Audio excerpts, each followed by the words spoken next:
So good morning, everybody. I'm Tim Skocking, one of the coaches with Lawrence and Company, and today I have the distinct privilege of speaking with Tim Dumas, COO of JAK's Beer, Wine, and Spirits, about change. As an essential service, JAK's has continued to operate, and we thought we'd dive in to see what it's like. Thanks for joining, Tim. Thanks, Tim.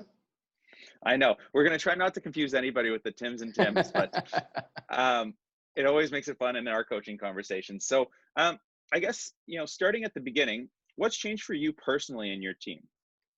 Well, what's changed for us is in the stores, especially all the PPE that we do in stores, the safety measures. So that's changed a lot. Number one. Number two, there's a lot more communication now as far as what's happening in the store, what's changing, what's new, because there's things changing every day and week. Especially now, we're going into phase 2 of COVID in BC, and so there's little things change all the time. So communication, as well as what's happening physically in the store, are the two biggest things. And how do you stay on top of that with your team? It's Zoom has been an amazing platform, right? Where we used Zoom a little bit previously, but now, using it all the time, it's been a great tool. So initially, when COVID first happened, we jumped into this right away, and we jumped into Zoom calls twice a day, 8 a.m., 8 p.m. Hmm. And that allowed our people to ask any questions, number one, about what we were doing. Number two, for us to outline what we're doing and how we'll make decisions.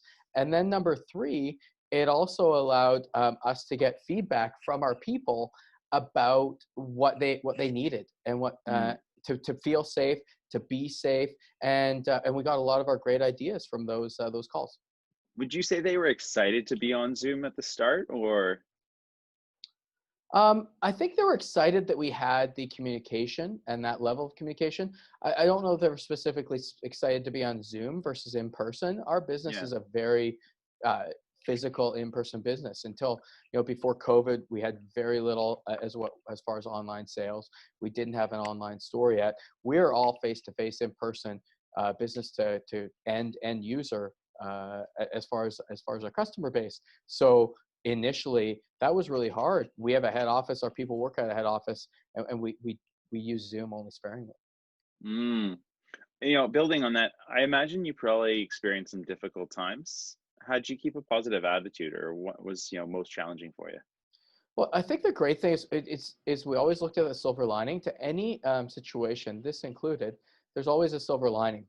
And we try to look at each day. And when we did those calls each day, we'd start with a professional development minute, like almost a 1 minute TED talk, whether it was a video we got from YouTube or whether we had something. And so we'd start with that, number one. And then number two, we actually, every meeting that we have in Jackson, we've been doing this for years, is we always start every meeting with everyone going around the table asking what we're grateful for. And it can be just one thing. Today it can be bicycling. Tomorrow it can be, playing volleyball. The next day it could be, actually getting to have a Zoom call, or, being back in the office and being socially distant from someone else, but actually seeing them face to face. So starting with that bit of gratitude was really helpful.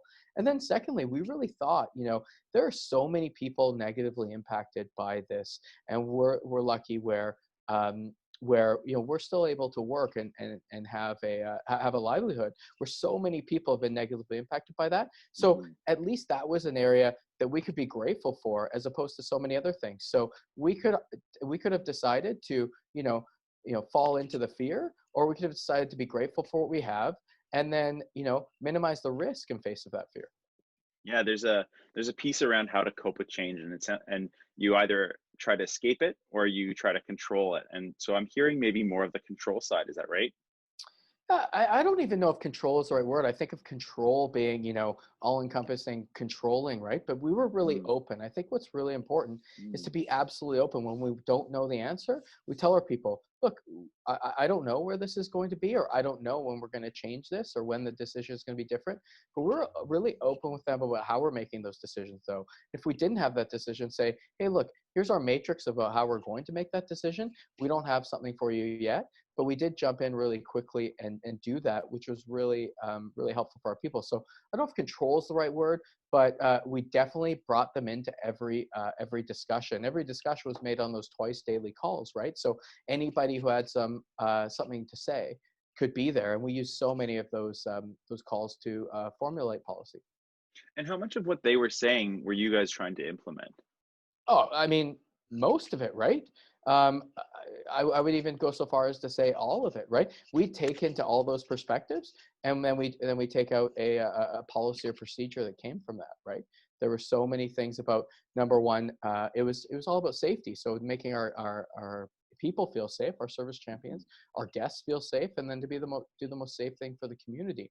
So we take all those things into account, and we were really upfront at the beginning saying, look, we can never completely manage 100% risk, right? We're going to do the things that we possibly can to minimize risk to an acceptable level, and that's what we Hmm. did right from the beginning. With gloves, with masks if they needed it, with sanitizer, all those types of things. I mean, we've used sanitizer so much. We have some plastic door handles that are actually falling off because they're being eaten away from sanitizer, which was a little bit funny. That happened Oh last week. my goodness. Okay. Um, Speaking of handles falling off, is there anywhere, looking back at the last couple months, all of this change going on, where you'd like a take two as a leader? um, I'm sure there are things that we could have done better, absolutely, but I really haven't focused on that. I've looked on what we're doing going forward, and if we've ever made a mistake, I looked at how we can change it. And I think we're really focused on really not looking back. When there's a problem, we'll face it Hmm. and change it, right?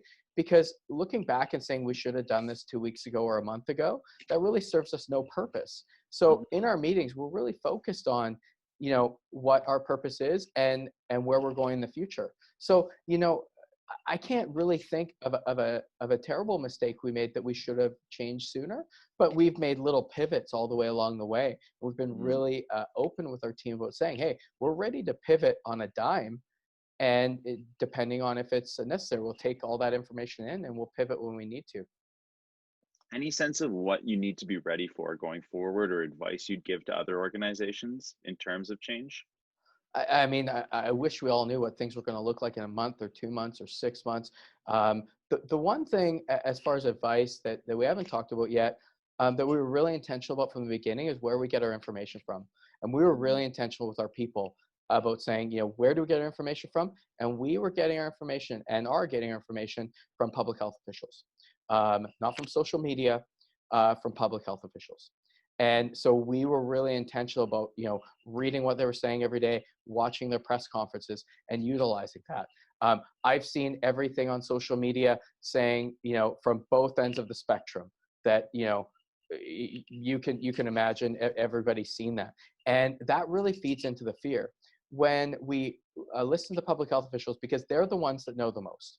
Our public health officials in BC and our public health officials in Canada. I don't have all the information. The people that have the most information are them. And no matter what your political leanings are, these are the times to trust in them. Because once again, no matter your political leaning, these people I know have our best interests at heart.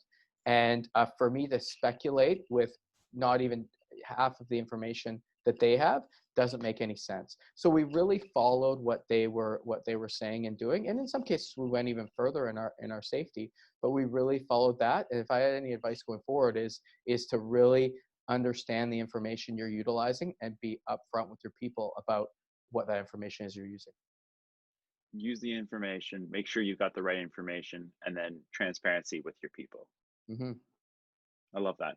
I think, yeah, there's definitely almost too much information this day and age. So the quality of it makes such a difference. Right. Um, I know you like to think about gratitudes, and you kind of started that way. What is something that you're grateful for that you plan to carry forward? That I plan to carry forward. What I'm grateful for during this time is in some cases we've had and this is more of a personal gratitude, but the family unit has come back together. That my wife and I have 6 kids, and normally on a regular weeknight or never normal any night, we're running in 6 different directions, taking different kids to different sports and activities, etc. Right? And the one great bit of gratitude is we've kind of come back to have the family dinner again, right?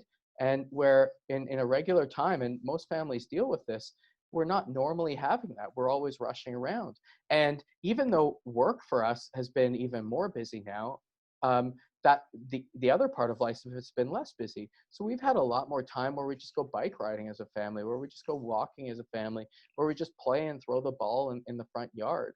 And that's something that I certainly think that we will look at closer in the future. Are we overscheduling ourselves and running ourselves into the ground?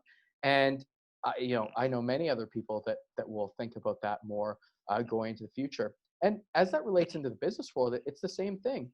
The new world will not look the same as it did yesterday. And I don't know exactly what that looks like, but what I do know is people work from home a lot more often.